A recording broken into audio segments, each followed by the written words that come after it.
الآن هو الوقت الأمثل للاستثمار العقاري في كندا. أقوى الأسواق العالمية للعقارات. للمزيد من المعلومات اتصل بالخبير العقاري علاء يوسف، صاحب أعلى مبيعات لشركة ريماكس ل4 سنوات متتالية.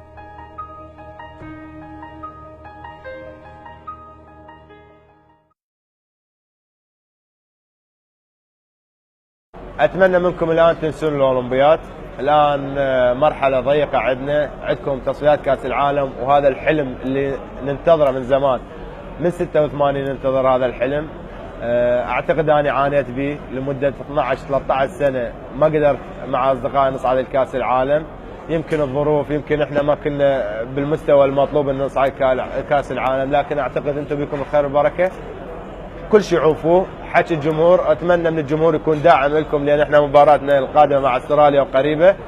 اتمنى الترابط بيناتكم، اتمنى ان ما تكون اشكاليات بيناتكم، تنسون هاي المرحله، لان عندكم مرحله اهم من الاولمبياد اللي هي تصفيات كاس العالم وحلم العراقيين وحلمنا احنا كناس خدمنا الكره العراقيه. اتمنى ان نشوفكم تصعدون كاس العالم، لان اعتقد صعودكم هو مشرف لنا ويكبر منا من احجامنا كيونس محمود او كلاعبين، لان احنا نفتخر بكم انه اذا صعدتوا كاس العالم، وان شاء الله اكون داعم لكم، واتمنى منكم التوفيق والنجاح ان شاء الله.